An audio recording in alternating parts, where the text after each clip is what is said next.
Assalomu alaykum brat. Alaykum assalom. Gazinisamizga xush kelibsiz. Bize SMM'chimiz. SMS'chi? O'zingiz SMS'chi. SMM'chi, reklamachi.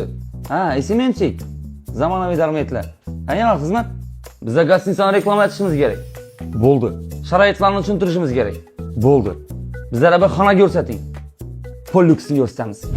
Qani, shab reklama etilsa, men ham ko'rib turing. Keyin bloger bo'lib ketamanmi? Gazinisamizning sponsori. Buni taxtalarini Avstraliyadan kelganmiz. Chaqruqa bilan Bahramov degan ustoz o'tgan. Eni 2 metr, bo'yam 2 metr. Hazrati 4 oy ustozlar ham bo'ladi. Jilli. Sponsor neden geleni, qaysi ustoz o'tgani, necha metrlikini kimga qiziqi bu? Brat aralashib indiring, azamdan sponsorning enine bo'yina qiziqadi. Yo'q. Qani sen reklamani ko'rali, yaxshi bloger bo'lsak mana arassanam. Bu bizning lüks xonamiz. Bu xonamiz yerdan 2 metr 65 santim balandlikda joylashgan.